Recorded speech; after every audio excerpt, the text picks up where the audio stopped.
A CBF, a Confederação Brasileira de Futebol, sugere que seja considerado atleta profissional aquele que retira da atividade o próprio sustento, com ou sem contrato de trabalho.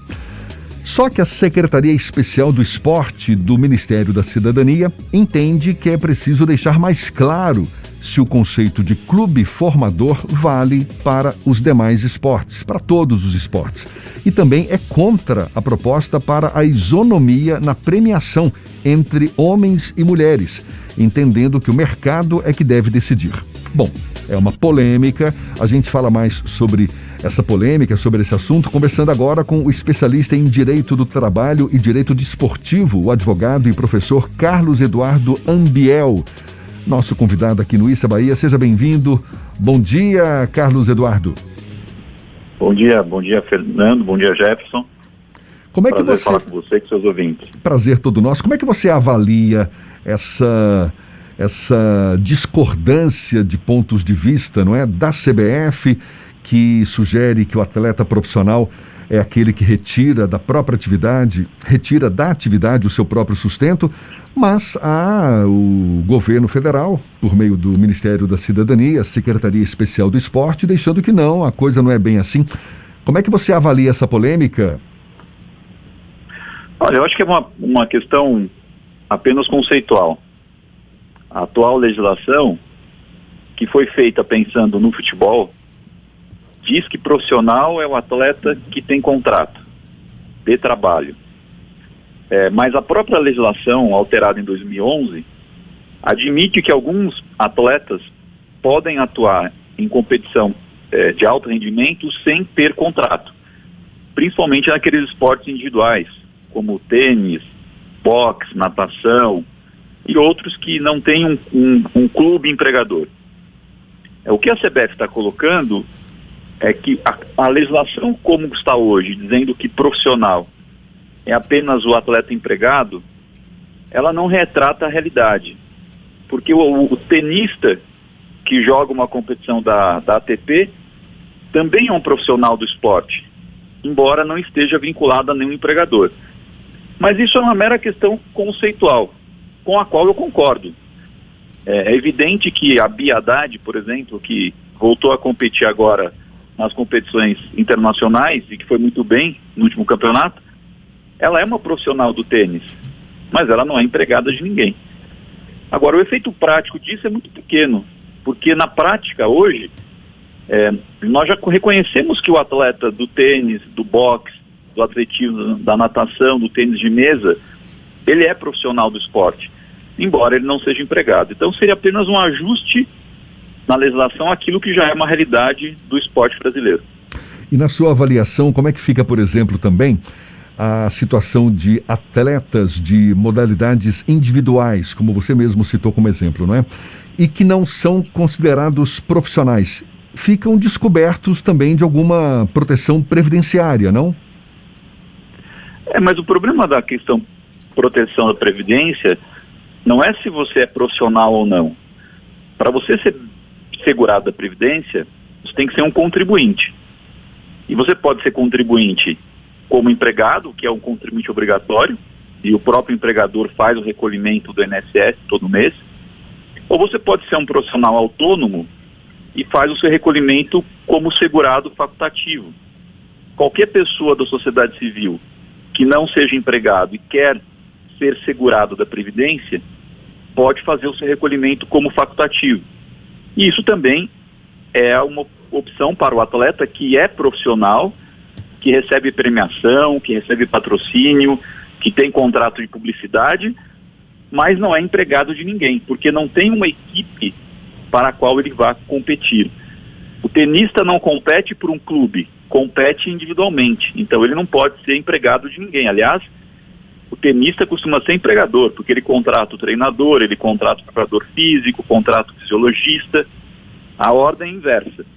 Mas ele pode ser um segurado, desde que ele vá ao INSS e recolha mensalmente a sua contribuição como facultativo. Como também pode ser um consultor, um prestador de serviço, qualquer cidadão que não seja empregado formal de uma empresa, pode ser segurado pela forma da contribuição facultativa ao INSS. Então, não me parece que isso seja um empecilho. Há uma espécie de lacuna na legislação que você mesmo indicou que há um caminho a ser resolvido. Existe algum tipo de perspectiva que essa lacuna seja devidamente preenchida e que não haja nenhum tipo de questionamento jurídico posterior? Olha, esse tema em específico, eu acho que, como eu disse, é apenas uma questão conceitual que terá consequências, por exemplo, na aplicação do Estatuto do Torcedor, que tem uma previsão de que o Estatuto se aplica nas competições profissionais. Então, se eu amplio o conceito de atleta profissional, eu amplio a aplicação do Estatuto. Mas, na prática, poucas são as questões judiciais que tratam desse assunto, né? Não se tem grandes causas levadas ao Poder Judiciário que discute essa questão do conceito. Talvez um tema que possa trazer mais discussão e que também está no projeto, né, que tramita hoje no Congresso Nacional, é a questão do clube formador, quais são os requisitos, tratar eventualmente de forma diferente o esporte, futebol das demais modalidades, porque as características da formação são diferentes e isso sim acaba gerando um pouco mais de discussão no judiciário. Mas na questão do conceito de profissional, acho que é um tema que não vai causar grande divergência. Você está batendo nessa tecla, que é uma questão muito mais conceitual do que efeitos práticos, caso haja essa ampliação do que vem a ser o atleta profissional. Agora, tudo bem, deixa eu bater de novo nessa tecla, porque caso a CBF consiga ampliar, né, o conceito de atleta profissional, isso não vai resultar em nenhum ganho para os atletas considerados a partir de então profissionais? Então, a grande consequência é que se eu amplio o conceito de atleta profissional, mais competições serão consideradas competições profissionais. Porque a legislação do Estatuto do Torcedor e o próprio Lei Pelé declara que competição profissional é aquela na qual existem atletas profissionais competindo.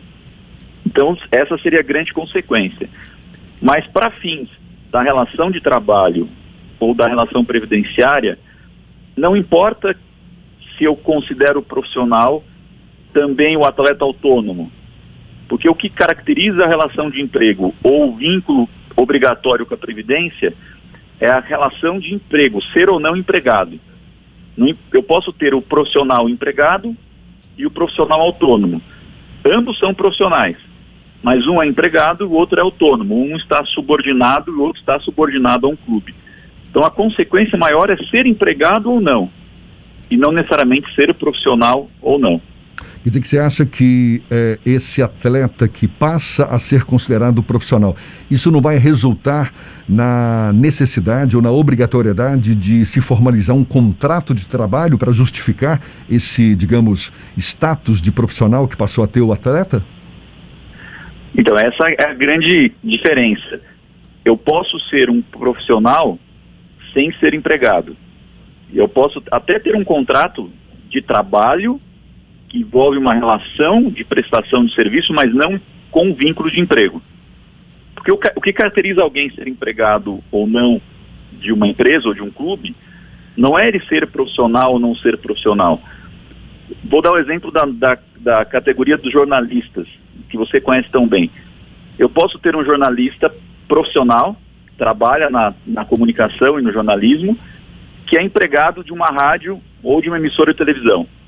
Assim como eu posso ter um jornalista freelancer que faz matérias para o jornal, para a revista, como autônomo, recebendo um contrato de autônomo e não de empregado.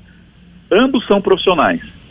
Um é empregado porque está subordinado, cumpre horário, recebe ordens, e o outro é autônomo, porque ele faz matérias e vende essa matéria para a revista ou para o jornal e ganha um valor combinado por isso.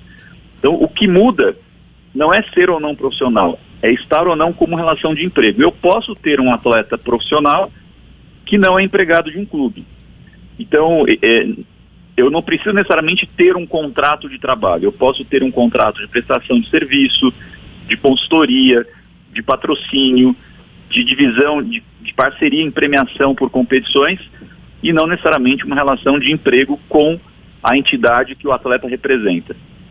Maravilha. Carlos Eduardo Ambiel, que é advogado e professor especialista em Direito do Trabalho e Direito Desportivo.